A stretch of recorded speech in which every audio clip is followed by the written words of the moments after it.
جو ان دنوں میں ایک دن روزہ رکھے گا اس کو 1 سال روزہ رکھنے کا ثواب ملے گا، اور جو ان دنوں میں ایک رات شب بیداری کرے گا اس کو لیلۃ القدر یعنی شب قدر بیداری کرنے کا ثواب ملے گا۔ جو عرفہ کے دن یعنی 9 ذی الحجہ کے دن روزہ رکھے گا اس کو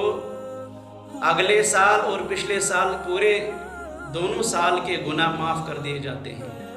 عبادات کا خاص اہتمام۔ بسم اللہ الرحمن الرحیم والفجر ولیال عشر وقال تبارک وتعالی فی شان حبیبہ الکریم ان اللہ وملائکتہ یصلون علی النبی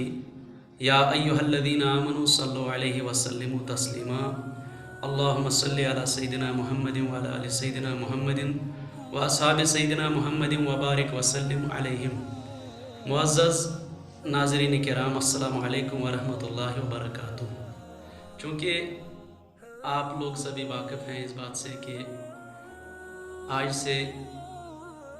ماہ ذی الحجہ کے ایام شروع ہونے جا رہے ہیں، اس بارے میں چند گزارشات میں آپ کے سامنے پیش کرنا چاہتا ہوں۔ اللہ رب العزت نے قرآن میں فرمایا سورۃ الفجر میں والفجر ولیال عشر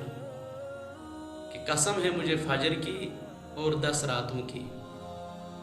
مفسرین کرام، علماء کرام نے اس پر بحث چھیڑی، آیا یہ فجر کون سی فجر ہے جس کی قسم اللہ رب العزت نے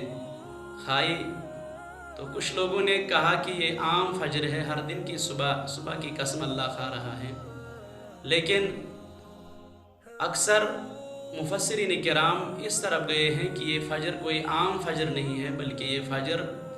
وہ فجر ہے جس فجر میں آقا کریم صلی اللہ علیہ وسلم دنیا میں بظاہر تشریف لائے۔ اور اس کے متعلق اس کی ترجمانی اعلیٰ حضرت نے فرمائی، جس سہانی گھڑی چمکا طیبہ کا چاند اس دل افروز ساعت پہ لاکھوں سلام۔ اس کے بعد اللہ رب العزت نے فرمایا ولیال عشر، ایک تو فجر کی قسم ہے اور ایک 10 راتوں کی قسم ہے۔ ان 10 راتوں کے متعلق علماء کرام نے کچھ لوگ اس طرف گئے ہیں کہ یہ 10 راتیں رمضان کی آخری 10 راتیں ہیں جن کی قسم اللہ رب العزت کھا رہا ہے، اور کچھ لوگ اس طرف گئے ہیں کہ یہ پورے سال میں 10 راتیں ہیں جن کے متعلق اللہ رب العزت نے قسم کھائی ہے۔ اس میں شب قدر بھی ہے، اس میں شب معراج بھی ہے، کچھ لوگوں کا ذکر ہے۔ والفجر ولیال عشر میں 10 راتوں کی جو قسم اللہ کھا رہا ہے یہ ماہ ذی الحجہ کی پہلی 10 راتیں ہیں، اور اس بارے میں سنن ابو داؤد شریف کی روایت ہے کتاب الصیام، اور راوی ہے حضرت ابن عباس رضی اللہ تعالی عنہ۔ انہوں نے فرمایا قال رسول اللہ صلی اللہ علیہ وسلم ما من ایام عمل الصالح فیہا احب الی اللہ من ہذہ الایام، کہ حضور علیہ السلام نے فرمایا پورے سال میں اللہ کریم کو اتنا کچھ بھی پسند نہیں ہے،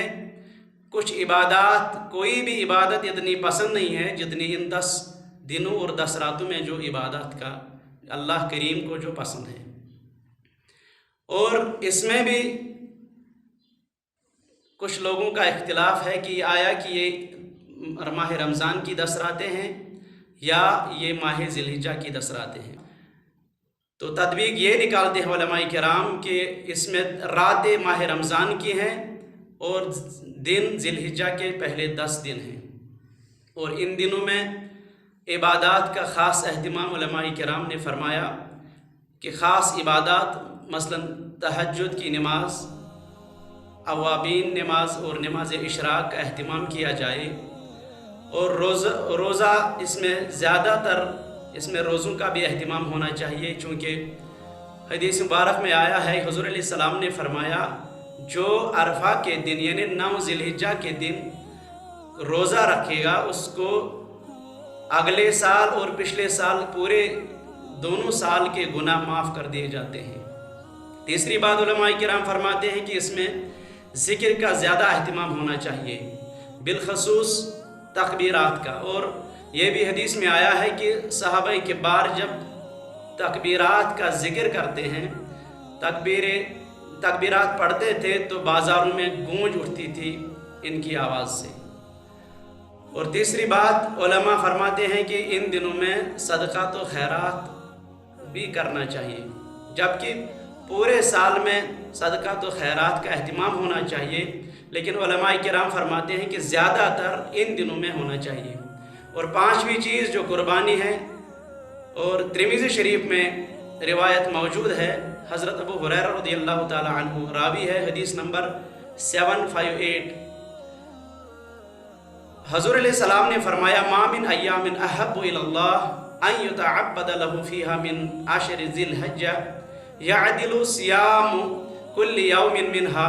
بصیام سنۃ۔ حضور علیہ السلام نے فرمایا کہ جو ان دنوں میں ایک دن روزہ رکھے گا اس کو ایک سال روزہ رکھنے کا ثواب ملے گا۔ وقیام کل لیلۃ منہا بقیام لیلۃ القدر، اور جو ان دنوں میں ایک رات شب بیداری کرے گا اس کو لیلۃ القدر یعنی شب قدر بیداری کرنے کا ثواب ملے گا۔